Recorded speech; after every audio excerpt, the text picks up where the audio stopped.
Welcome to your Joyful Riches podcast, where you gain precious tips and tools for creating a beautiful life that you and your loved one love, even if you are facing changes, challenges, and adversities.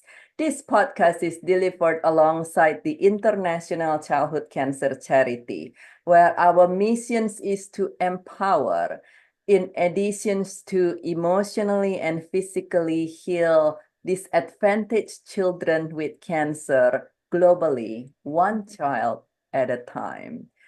And for this time, for these sessions, we are so honored and so delighted to be able to have Janet with us. Janet, thank you so much for joining us today. Welcome, welcome, welcome. Would you care to share with us what is it that you do? Absolutely. So thank you for such a beautiful welcome and a beautiful introduction. I am Janet Driver and I work for the Unstoppable Foundation. So we are a humanitarian organization and we bring education to the children of the world that have none, and we resolve poverty issues for children in Kenya. And it's a beautiful program.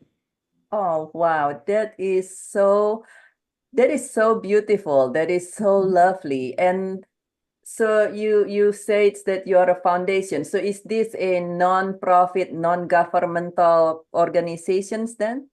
Yes, we're a nonprofit organization in the United States, and our work is focused in Kenya. So we deal with the childhood issues in Africa where the education rates are the lowest. We work in a region of the world where education is the lowest. And so we believe that it's the right of every child to receive an education, but there are 56 million kids in the world that do not have access to an education. And so we've learned that poverty, as severe it is, education is the key factor for overcoming poverty long term. It's more valuable in ending poverty than every other form of aid combined.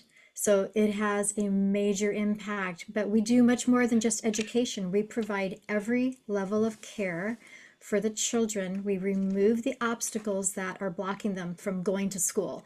And so we have an amazing program that includes 5 pillars of care. Wow. 5 pillars of care. Well, actually, I have two questions right Okay, now. you bet. Firstly, it's such an honorable initiative. Firstly, share with us two things. So the 5 pillars of care. So I hear you that how sometimes there are hindrances to be able to receive educations, and you have the 5 pillars of care. I'd love to hear what are the 5 pillars, and also such an honorable initiative. How does the organizations come with this? And in other words, what's bring you and the founder on creating these organizations? What inspire you all to do this? Two great questions. Let me tell you about our 5 pillars first. First of all, we provide clean drinking water. We provide good, balanced, nutritious food. We provide income training for the parents of the children so that they can grow in their ability to create a revenue stream. They have to have a revenue stream coming in before they can really truly end their poverty circumstances. And so once we have those 3 critical care pieces underway, so important, we've got a mobile medical unit that comes in and treats their healthcare issues. And then every boy and every girl can go to school. So we build schoolhouses and we provide every aspect of education that they need. So those are the 5 pillars. So it's food, water, healthcare, income training, and ultimately it always boils down to education for us. So, yeah. Wow, that And is, I would say that is a really smart thing, because sometimes we have people who says, "Oh, we'll provide educations," but if they are not healthy or they don't have food, kids not going to learn with their tummy hungry.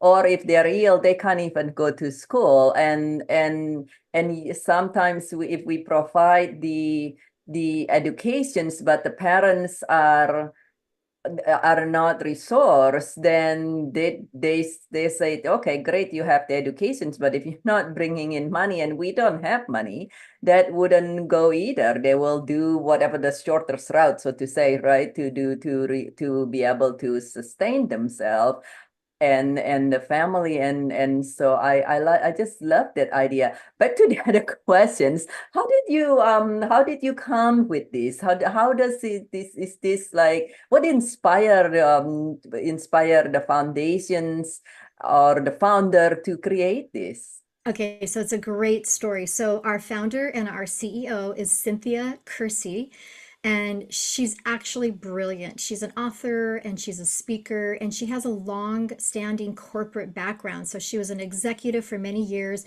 and she really changed her life and devoted it to her new mission of being unstoppable and supporting women who also wanted to be unstoppable. And in that journey, she was invited to speak and to be at a conference in Kenya. That was her first time going to Africa, and it was around the time of her 50th birthday.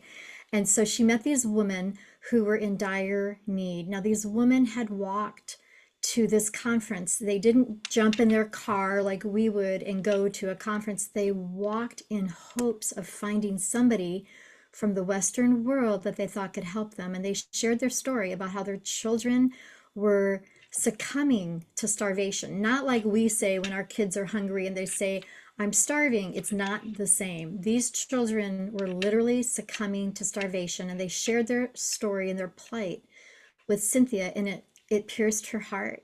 And so she made a promise to them that she would do something and that she would not forget them. And so to this very day, Cynthia is upholding that promise. It's a huge honor for me to be able to walk alongside her and uphold it as well with her in the communities. We are constantly sharing the message and inviting people to join the mission. We have a completely holistic and a completely sustainable solution. Cynthia, like I said, is brilliant. She's put long, hard thought into this. She's had excellent advisors over the years, and she came up with the programming to create the 5 pillars so that every possible need, that's how we're holistic, every possible need of these communities is met. They are all met. And so that is a beautiful thing. And that's also how we're sustainable. We're teaching them and training them how to overcome the challenges that they were born into. It's not charity, it's not just a handout, it's a hand up so that they never have to face poverty again. And we know that our model works. We've seen it be successful. This is our 16th year of doing this. And so if you don't mind, I'd love to share with you how I came to be a part of this organization. And so sort of through the back Yeah. door, I started working with this foundation when they had their annual black tie gala at the Beverly Hilton Hotel each year. And I was hired to work in the green room on the talent, getting the talent ready to go on stage. And so I did that for a couple of years. And I had a background of doing events in the entertainment industry. And they had somebody that had to drop off their gala at late stage one year. And they asked me if I would take an interim role to manage that piece, working internally now on the gala. And literally, to make a long story short, I just never left. And so I've been there ever since. But for me, this mission speaks to my heart so deeply. So I have daughters that I am so proud of that are ferociously strong. My girls are strong and independent, and they've never known hunger. And, all my children have been very gifted and blessed in this life.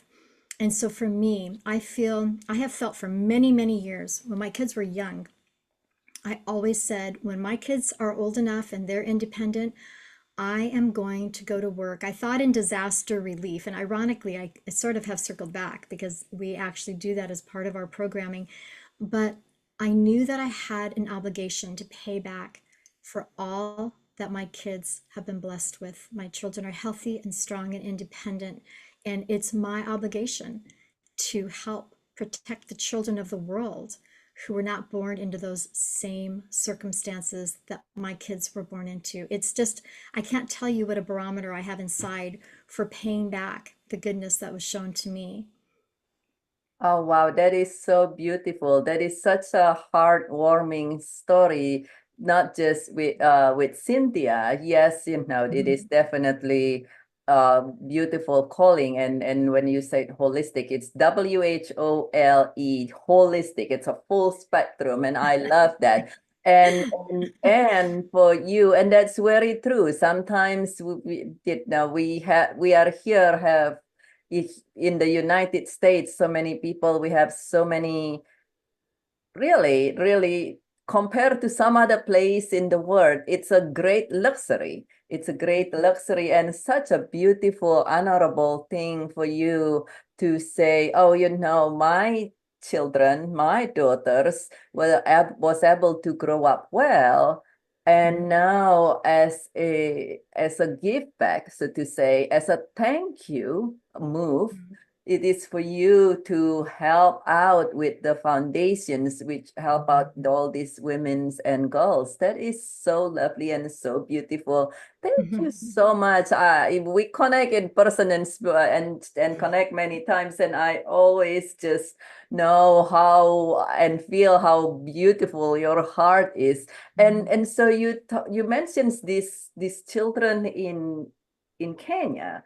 Mhm. So tell us, educate us a little more. So when you say they don't have the resource, Mhm. some of us has the understanding how severe it is, and some of us don't. Would you give Mhm. us an example on the severity of the situation sometimes? I will, and thank you for bringing that up. I think it's a sensitivity that's difficult for us to fathom. It was difficult, honestly, for me, Brigitte, to get my head around it. It really took me a long time to really let it sink in how severe it is. But the mortality rate for the women and the children in this region of the world is way too high. It's much greater than 50%. And children under the age of 5 are especially at risk, and women and little girls are the most vulnerable. And so there's two key reasons why they succumb. It's not just starvation, but it's actually one reason is lack of clean drinking water. Because the water that they drink is so parasitic and toxic. These kids don't know until we bring them clean drinking water. Most of them have never seen that drinking water is transparent. All they have is dark brown, muddy water, and they put it to their lips and they drink it without even thinking. And it's got soot. It probably has some sand in it, but it is full of parasites and it is toxic. It even has cholera many times. It's what they drink, it's what they cook with, it's what they bathe in, it's all they have. And so it's one of the key things that we can bring them. But the other piece is that they do not have access to health care. So when their bodies become ravaged with illness, they do not have an option to seek health care. So those are the two driving forces behind the premature death rate. And the sad thing to me is that it's so easily changeable. For the cost of a cup of coffee a day, we can end that and we could provide the means to heal these kids. And so we recognize that it's not a hard fix. It just takes tenacity and generosity. And that is exactly what we're always looking for to partner with: tenacity and generosity, people that are willing. And so, one of the things I wanted to share with you about today as we start getting into some of the stories I brought to share is how much we grow as an individual by giving. And so that's That, a big part of our that, of our that, work. that just I just want to point out something that is just something you just say just now, and I'm kind of captured with this for a moment actually, but to think that this kid did not even know that drinking water is supposed to be transparent. Mhm. Wow, I mean, for anyone hearing this, sometimes we don't have transparent drinking things that's not transparent, but usually that's because either we're drinking Coke or coffee or tea Right. or something. But Exactly. drinking water to grasp the the fact that this kid these people are so in such a situation Yeah. that they did not even know until you are able to help them that drinking water actually is so-called normal drinking water is transparent, and to know the fact that they are full of parasite and cholera, and so when they have, which cause massive diarrhea, and to Mhm. have that and not being able to stop the diarrhea simply Mhm. because you don't have medicine. That's right. Imagine that. I mean, for our own, imagine if that were our own child or our nephew or even our neighbors. I Exactly. mean, we would have been, the neighbor said, my kid has diarrhea, I don't have medicine. We would run to the store for Of them course. and for these children too. Oh my dear, my goodness. I'm Yeah. so sorry for interrupting you, but that is just like, oh my God, that's just kind of, that just, we can feel it in our hearts so Eh, much. And so it's so beautiful that you've done all this wonderful work. Do you have any success story? Oh, so many. We have lots of success stories. I have one that's very, very special. There's a young girl named Angela Sopiato. And when Angela was a little girl, she grew up in a community called Lila Community, and Hmm. it's in Kenya. And they did not have access to food, water, healthcare, of course, education, and they were struggling. They were absolutely struggling. Typically, little girls at that time were educated until maybe first or second grade, and then they had to stop, and then they were taken out, and that was it. And so Angela was very, very fortunate, I would say blessed, to be the recipient of education. The Unstoppable Foundation began working in the Lila community, and as we began to support the community, everything about that community changed. So I'll make this story short, but I'll just get to the key points of this. Angela was able to complete her education. She was able to go on and she won a full ride scholarship to a university, to our college. She was educated in tourism and hospitality, received her degree, and her entire life was changed by the Unstoppable Foundation. She's one of the most beautiful pictures of success. She has done so well, and she came from so little. And what's really remarkable about her story is the level of despair that she felt as a child, knowing there was no hope for her. And it seemed, I'm sure, that hope came out of nowhere for her, that it just appeared, and it must have been so miraculous to have those events unfold, the Unstoppable Foundation coming and what we've done in Lila Community. They are one of the most successful communities that we have to date. They're fantastic. But this is the beautiful punchline to the story. As an adult, Angela has now come to work full time for the Unstoppable Foundation. She is on our staff in Kenya, and she's one of our team members there in Kenya. And it's just a beautiful example of truly miraculous full circle and how she was transformed. Her level of gratitude throughout her entire process, that's something that never wavers. These people that we serve in Kenya are so grateful.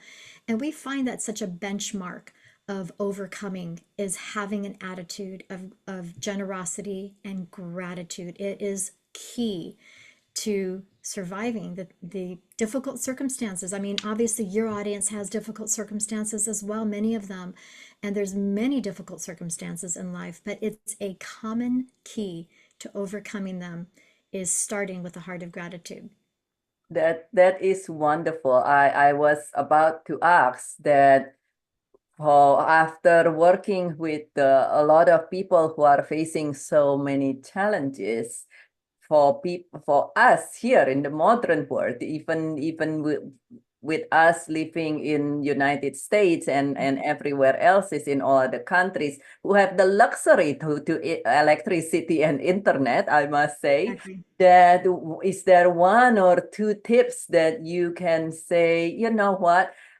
from your experience working with all these children, how could we continuing on day by day amidst all the challenges and the adversities?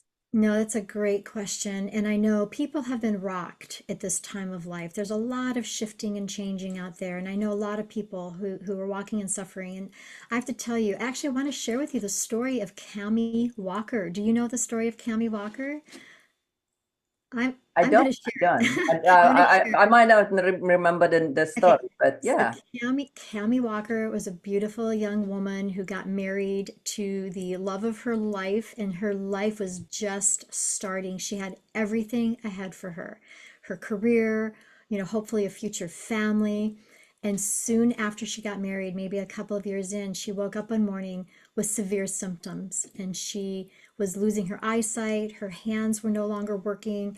And to make a long story short, she was diagnosed with MS, multiple sclerosis, which is debilitating. And some people have it in a more debilitating form than others. And hers was life changing. And she was facing a future of absolute uncertainty, but everything she had planned, all of her hopes and dreams were dashed.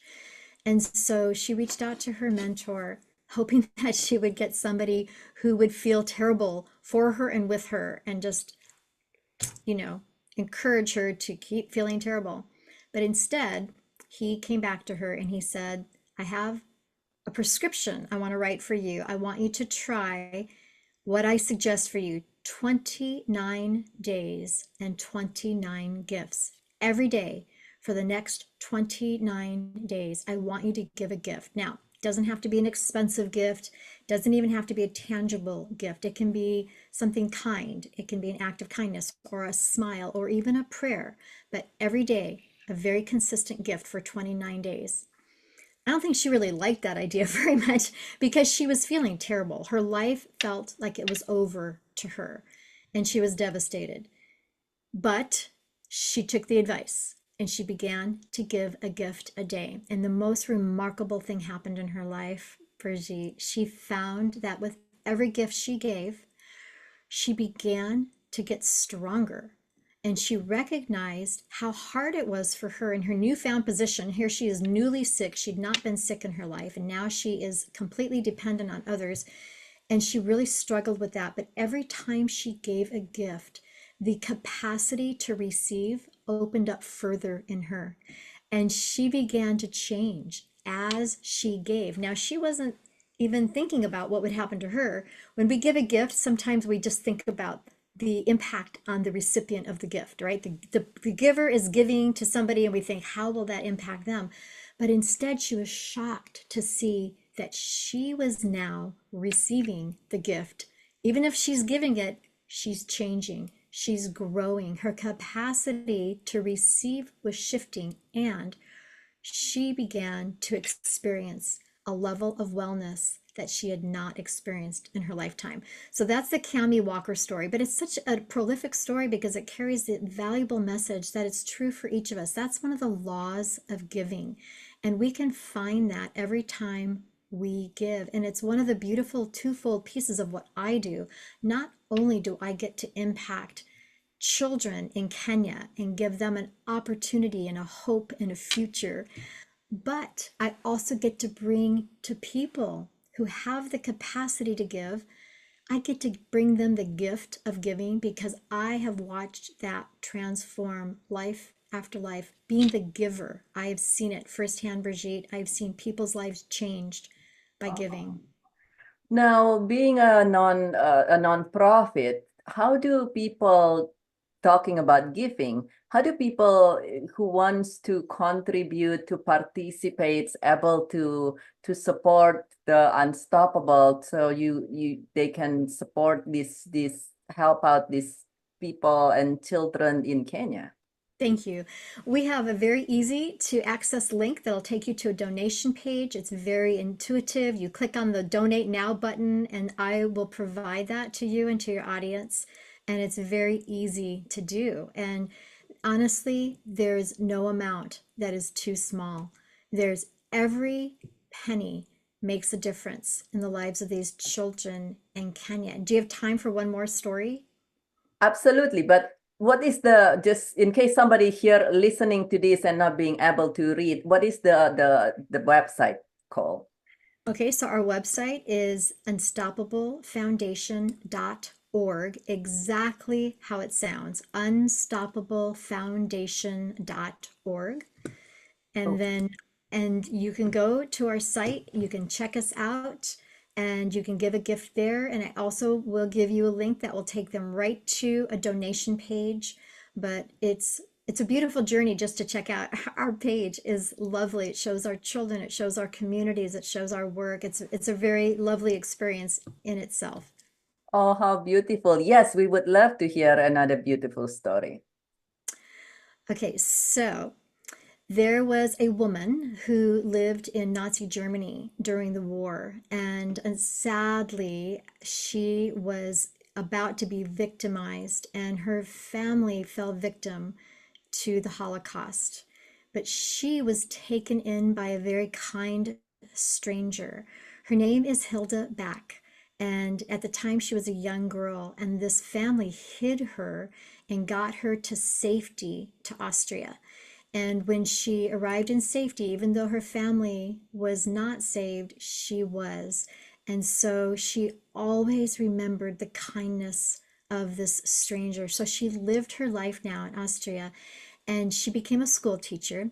And when she had even a small, humble income, it was her honor and her pleasure to do something to pay back that kindness. It was in her mind to do that.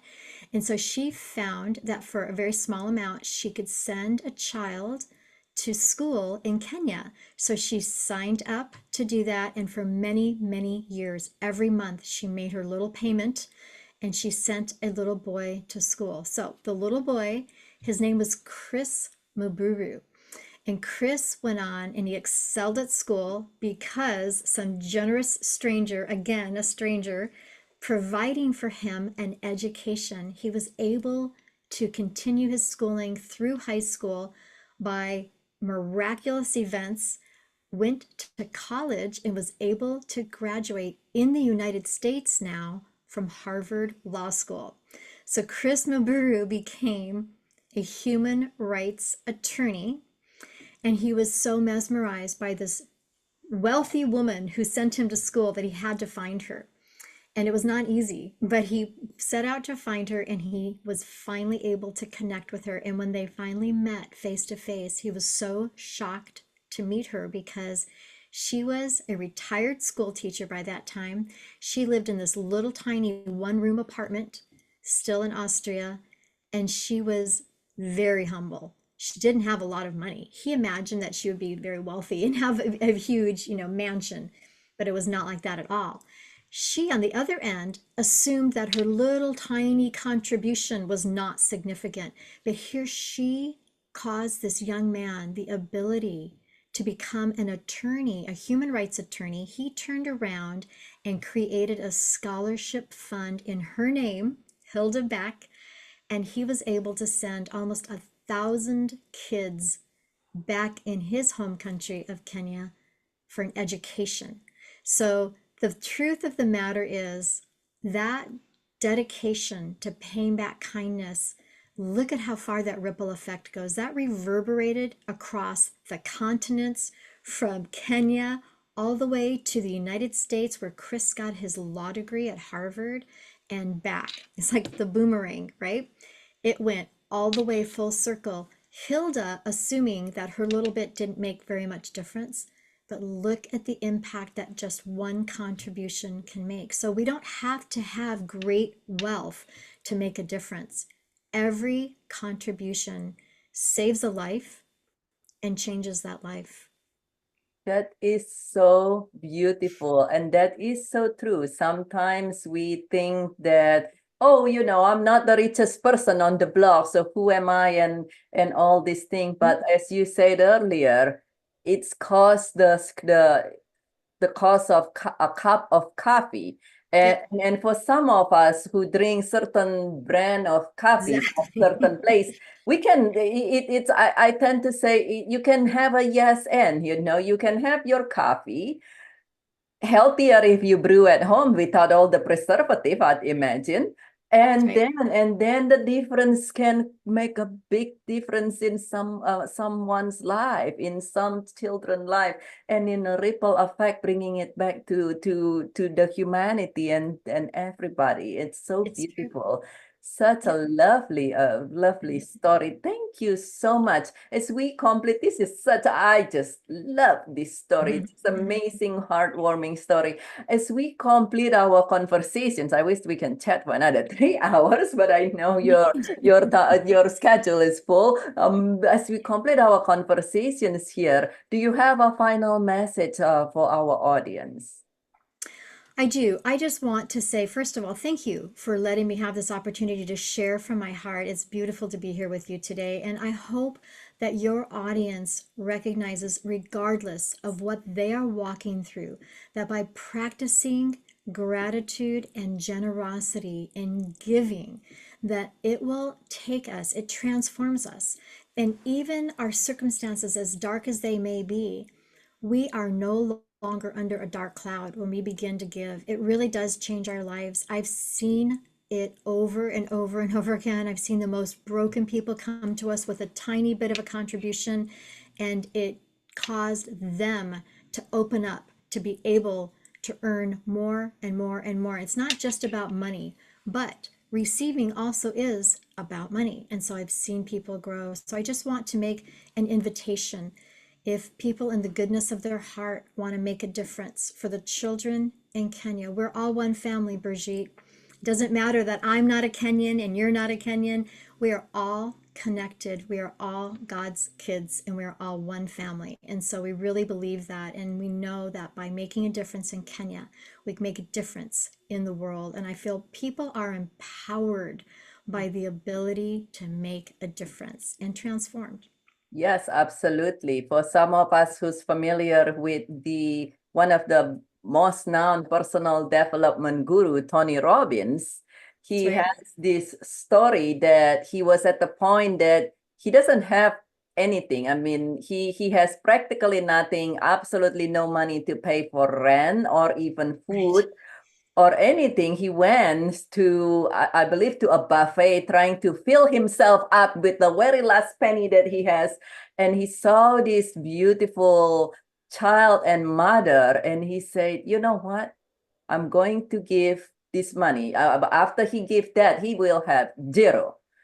And he gave that, and it is such a turning point for him. That's when Tony Robbins started becoming Tony Robbins. Yeah, And so amazing. sometimes we feel we need to already have millions, but oh my dear, thank you so much. Thank you for your beautiful share and beautiful, heartwarming story. It's such an honor and a delight to have you here today, Janet. And for you, my friend, who are listening to this, think about the children whom you know in your life, your Mhm. nephew, your nieces, your neighbors. Mhm. Imagine if these children don't even know that drinking water is supposed to be clear.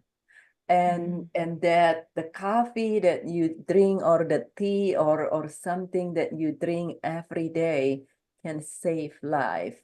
Mhm.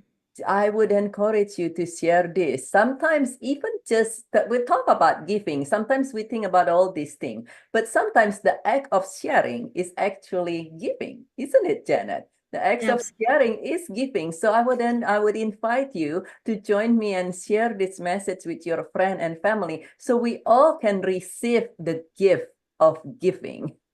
And it will bring good for them. It will bring good for our heart and our soul and our spirit and our life for sure. And I thank you so much for joining us today. It's been an honor and a delight. And if you, and feel welcome to share your thoughts, your comments, your message in the comments, because we always love to connect. And this is Dr. BirgitteTan with your the International Childhood Cancer Charity, your grief specialist.